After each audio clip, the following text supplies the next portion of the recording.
My brother was in the final stages of kidney cancer. My parents demanded I give him one of mine. I told them I only had one kidney left. I told them I would die if they took it. They didn't believe a word I said. Instead, they strapped me to the operating table. It's just a kidney. Can't you stop being so damn selfish for once? They didn't know I wasn't lying. Years ago, after my father's car accident, I had already donated a kidney to save him.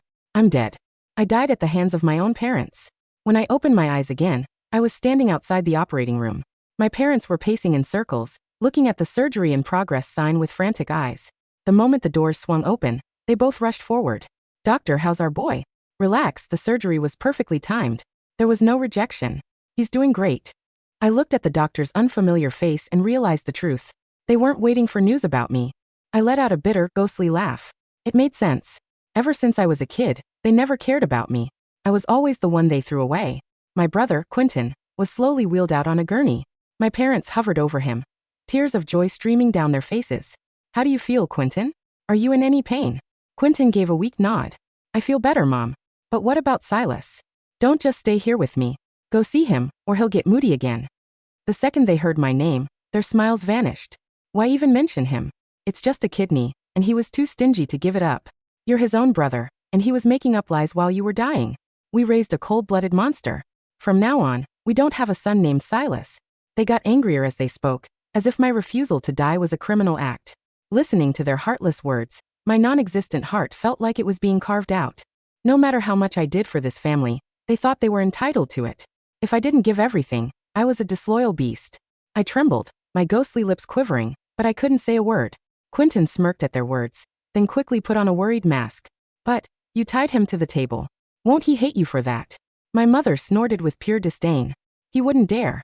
We paid for his food and clothes for years. It's just a kidney. What's he going to do about it?" Her voice was full of venom. My mind drifted back to the hour before the surgery. They said we were just visiting Quentin, but their faces turned cold the moment we arrived. "Get ready for the transplant. You're a match for your brother." I had begged them, shaking with fear. "No. I only have one kidney left. If you do this, I'll die." My father didn't hesitate. He knocked me out and tied me to the table. As I lost consciousness, I heard his cold, detached voice. "It's just a kidney. Don't be so selfish. He's your brother. Is anything more important than family?" I knew you'd say no, so I came prepared. "You're a waste of space." I wanted to ask them. "Quentin is your child, but aren't I? If family is so important, why are you doing this to me?" But my eyelids were too heavy. I let my arms fall limp, letting them do as they pleased. Now, I was nothing but a wandering ghost. "It hurts." Quentin groaned slightly in his hospital bed. That tiny movement sent my parents into a panic. "What's wrong, Quentin? Where does it hurt?" Quentin shook his head, looking pale. "I'm fine. Mom, Dad, you should go check on Silas. He always complains that you guys don't care about him." Even now, he was playing the martyr to make me look bad. My parents looked even more disgusted with me. My father poured him a glass of water, his face softening. "Quentin, you're too kind for your own good. That's why Silas walks all over you."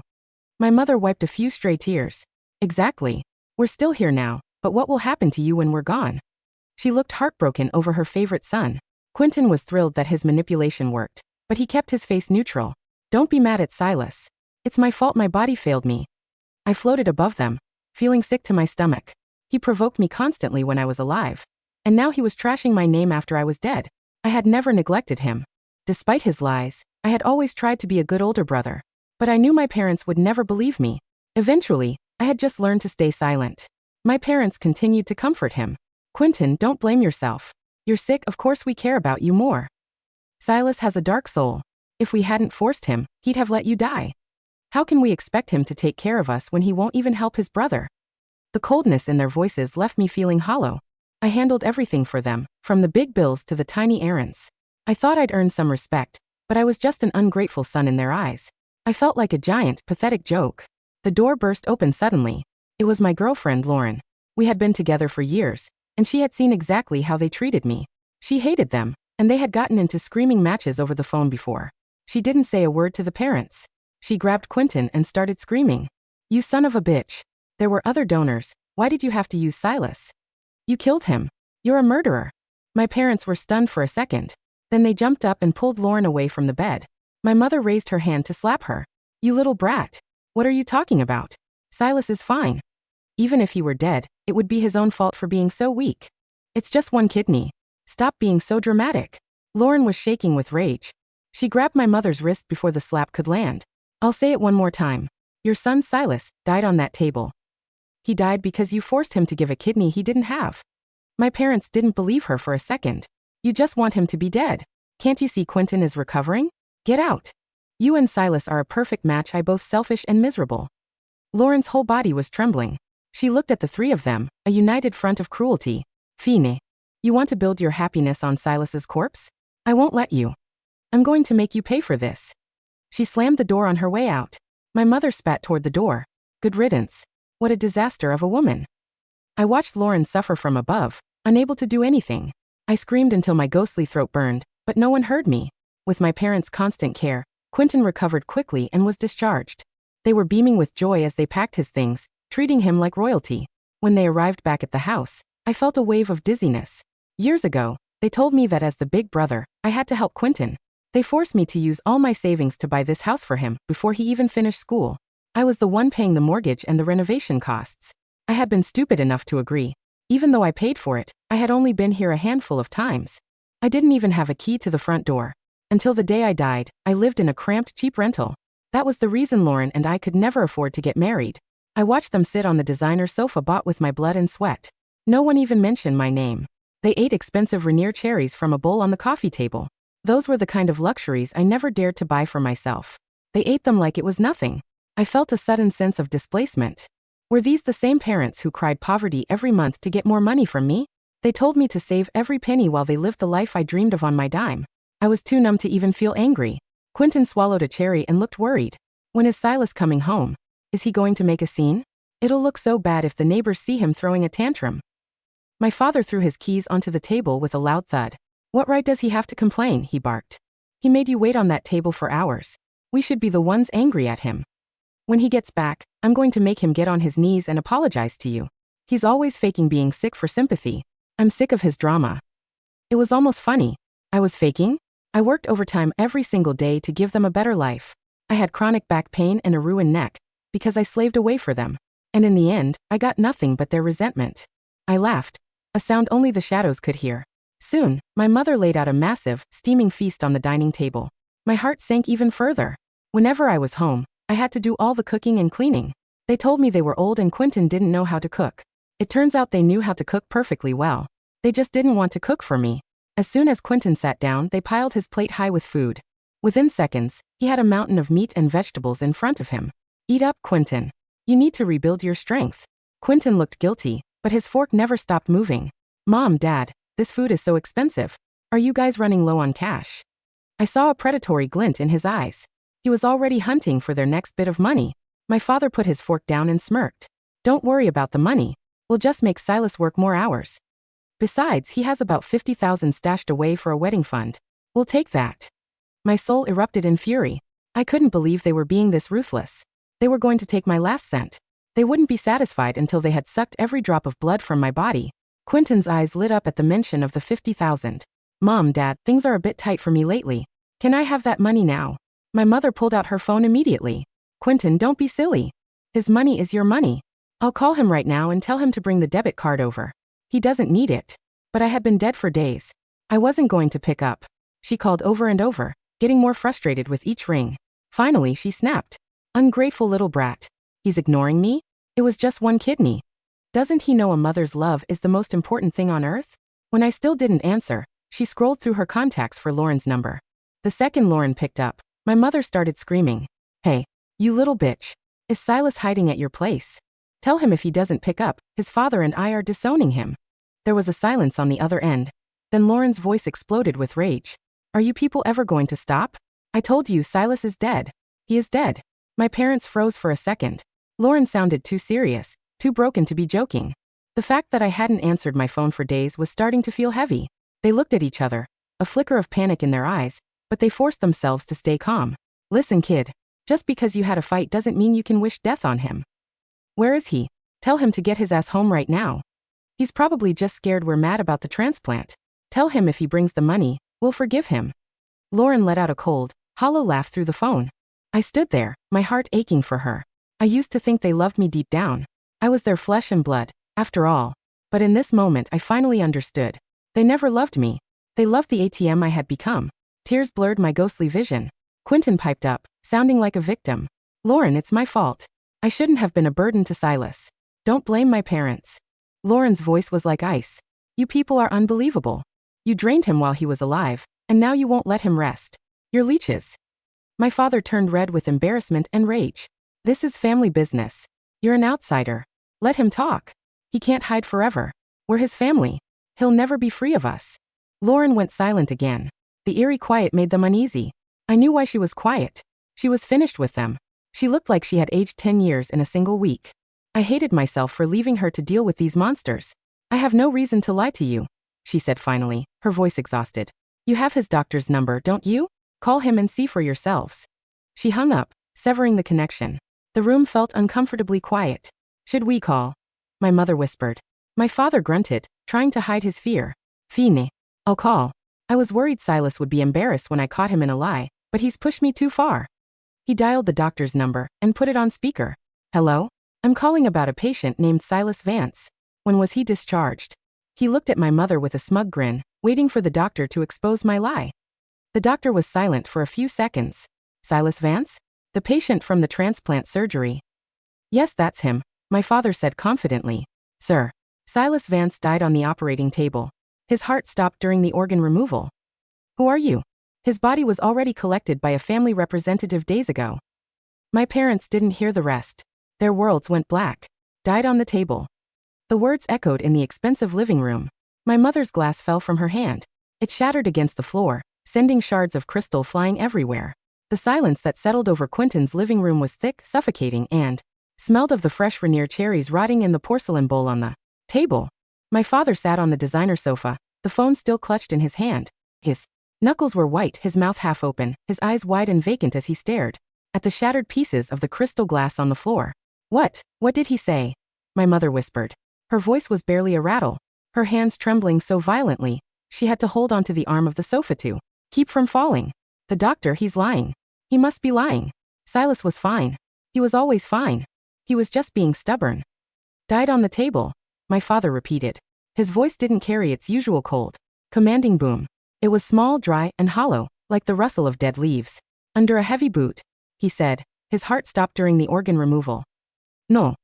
My mother suddenly screamed, her face twisting into a mask of frantic, desperate denial. She lunged forward, grabbing my father's collar. Call him back. Tell him he has the wrong name. Silas Vance. There are thousands of Vances in this city. It must have been someone else. Our Silas is strong. He's been working 12 hours a day. How could his heart just stop? Mom, Dad. Quentin's voice carried from the dining table. His fork was still halfway to his mouth, a piece of roasted chicken clutched between the silver tines. But his face had gone completely white, the old pale look of his kidney cancer returning to his skin in a single second. If Silas died, Quentin whispered, his chest giving a sudden, violent heave. Then whose kidney is in my body right now? Nobody answered him. The realization hit the room like a physical blow. The kidney currently filtering Quentin's blood, the organ that had given him back his strength, his appetite, and his life, was a stolen piece of his dead brother's body. I floated near the ceiling, my ghostly form looking down at the three of them. I didn't feel any satisfaction. I didn't feel any joy. I only felt a deep, crushing sorrow for the boy I had once been, the boy who had spent 26 years trying to earn a single warm look from these people, only to realize that they had to kill him before they would ever believe his pain was real. Arthur, my mother stammered, her fingers clawing at my father's sleeve. We have to go to the hospital. We have to see him. We need to tell them to bring him back. He's already gone, Helen, my father said, his head slowly dropping into his hands. The doctor said his body was already collected by a family representative days ago. Lauren, my mother whispered, her eyes wide with a sudden clawing terror. She has him. She's going to tell everyone. She's going to call the police, Quentin said, his voice rising in a frantic, desperate wail. Dad, what are we going to do? You tied him to the table. You signed the consent forms. If the police find out, we're going to jail. I'm going to jail. Shut up, my father roared, his control finally snapping. He stood up, his face dark with a mixture of fear and rage, and kicked the coffee table, sending the porcelain bowl of cherries crashing onto the carpet. Nobody is going to jail. It was a legal transplant. We had the matches. We had the signatures. But you didn't have his consent, Arthur, a calm, deep voice said from the open doorway of the living room. We all turned. 2 men in dark suits stood on the threshold. Behind them, through the large glass windows of the hallway, the bright red and blue lights of 3 police cruisers flashed against the concrete driveway of the house I had bought for them. The interrogation room of the central precinct was cold, smelling of stale coffee, damp paper, and the metallic scent of old iron. My father sat at the metal table, his hands locked in heavy steel handcuffs that clicked against the dark wood with every movement. Across from him sat Detective Miller, a seasoned investigator with a tired face and dark eyes that looked at my father as if he were nothing but dust on his shoes. Mr. Vance, Detective Miller said, opening a thick blue folder on the table. We've completed the digital audit of your family's medical records. Specifically, the records from St. Jude's Memorial Hospital dated October 14, 2018. My father didn't look up. He stared at his own knuckles, his jaw tight. I don't understand what this has to do with my son's transplant. It was a medical emergency. Quentin was dying. We know Quentin was dying, Miller said, his voice flat. But 5 years ago, you had another medical emergency. You were involved in a high-speed collision on Route 9. You suffered massive internal trauma, including bilateral renal failure. He slid a single, scanned page across the table. The donor for your transplant 5 years ago was your eldest son, Silas Vance. He was 21 years old at the time. He signed the consent forms directing his left kidney to be transplanted into your body. My father's shoulders went rigid. He wanted to save me, my father muttered, his voice dropping into a sullen growl. Yes, Miller said, his tone turning into an icy sneer. He saved your life. But that means 5 years ago, Silas was left with a single, solitary kidney. His right one. He leaned forward, his elbows resting on the table, his dark eyes locking onto my father's face. When you knocked him out, tied him to that operating table, and forced the surgical team to perform the transplant on Quentin, you were not taking just a kidney, Mr. Vance. You were taking his only kidney. You were literally carving his life support system out of his body.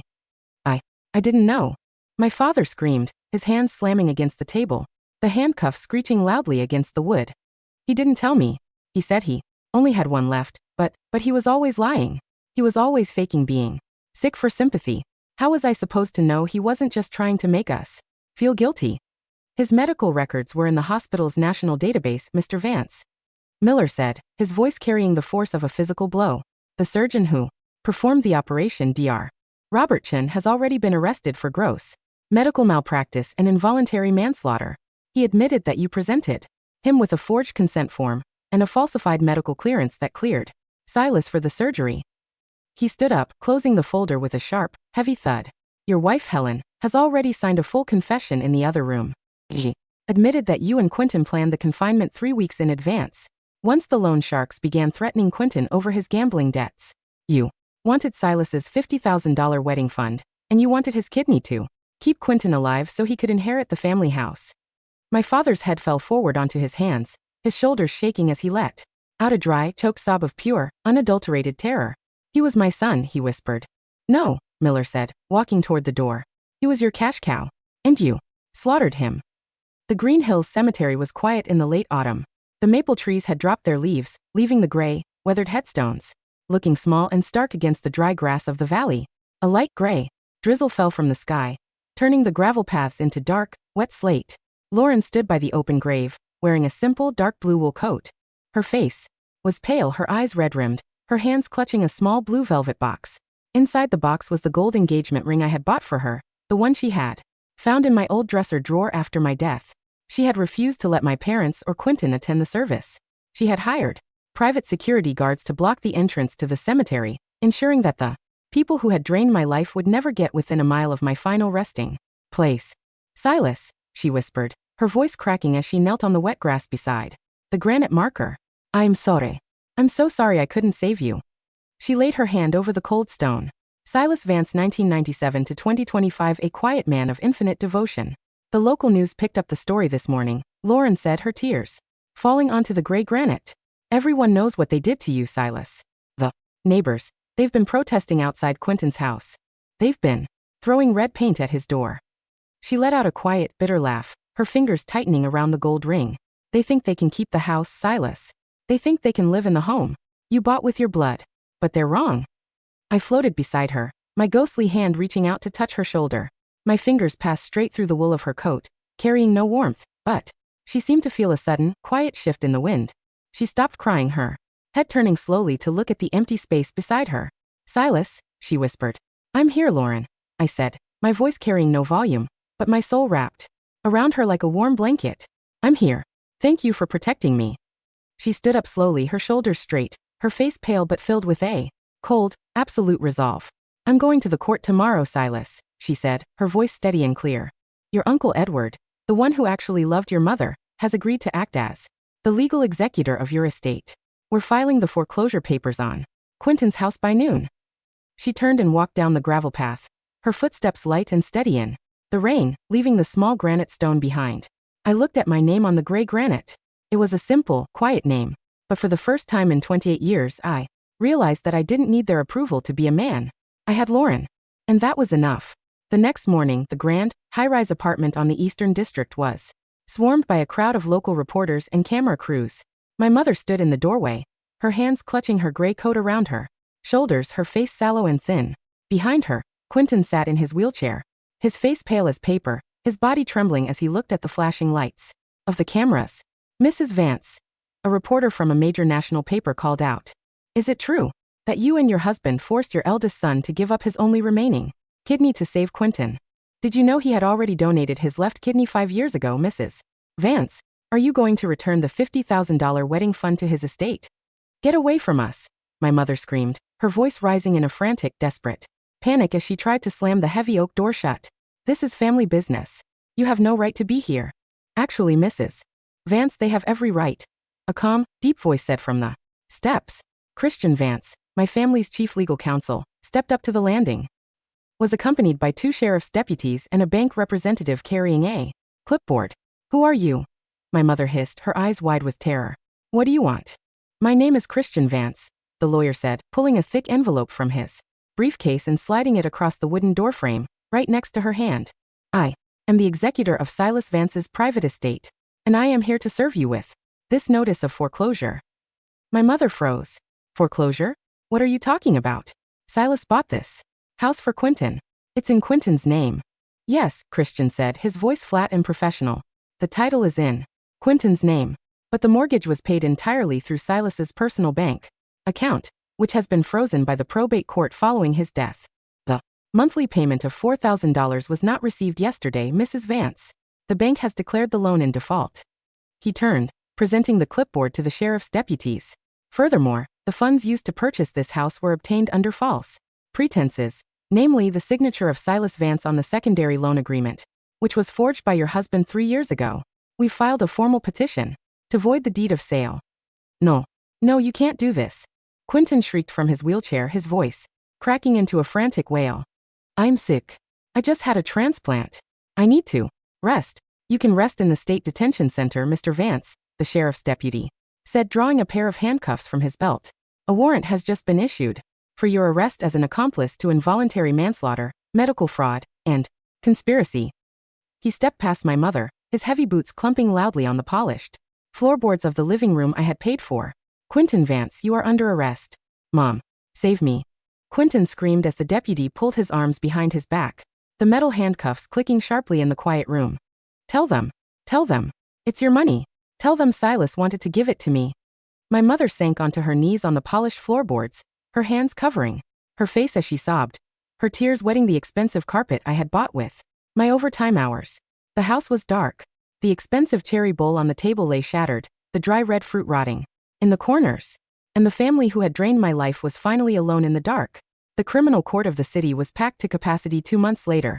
The media, which had once painted Quentin as a brave, terminally ill young man who had fought kidney cancer, was now crowded in the gallery, their cameras pointed at the defense table.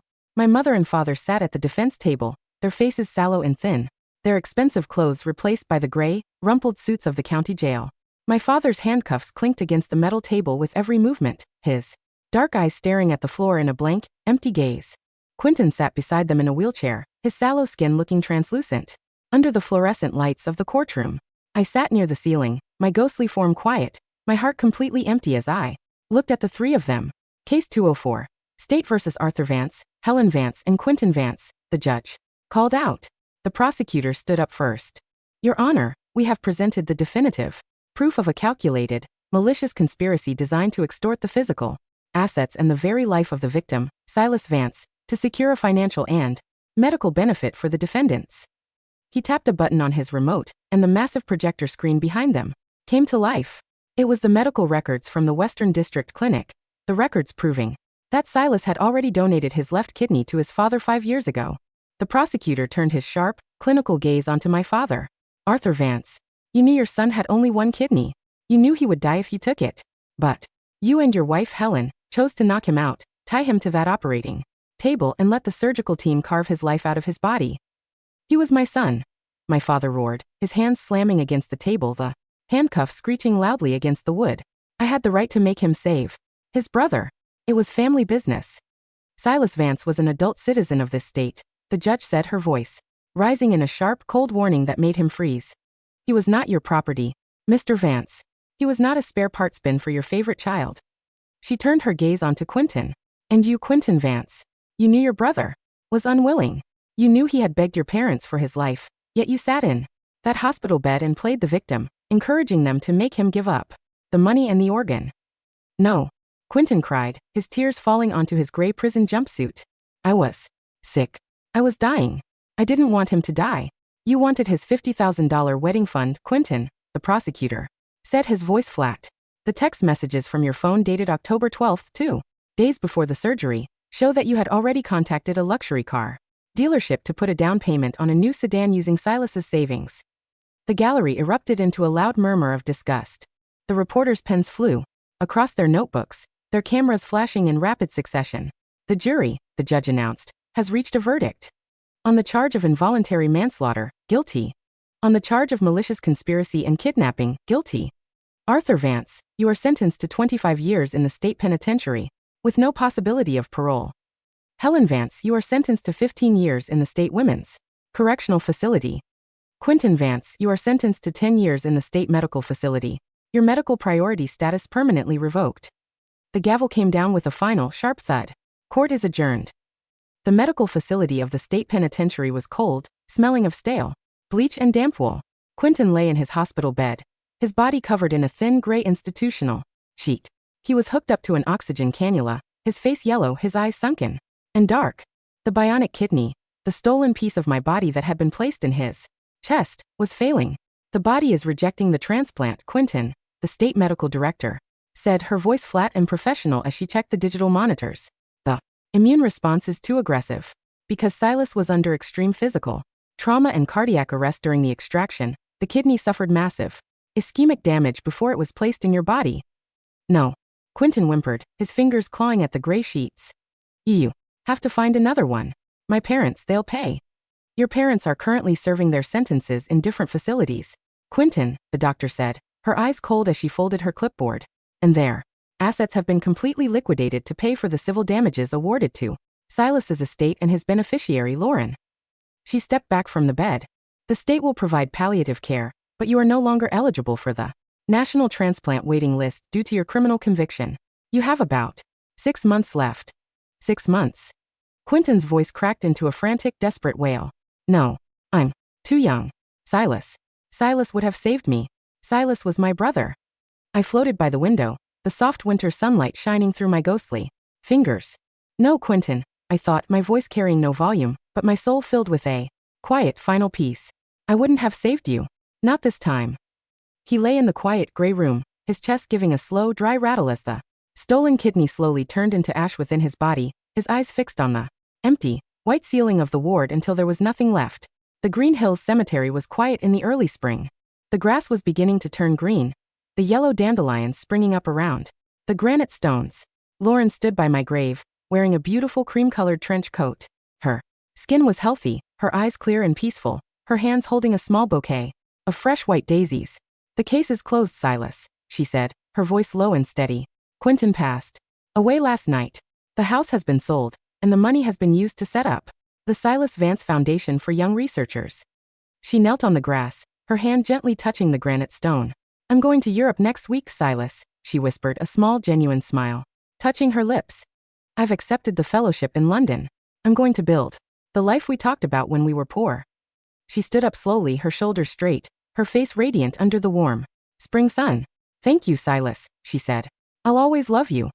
She turned and walked down the gravel path, her footsteps light and steady, leaving the daisies behind. I looked at her, then at the blue sky above. The cold, heavy wind of the past was gone. The white-hot fire of the surgery was gone.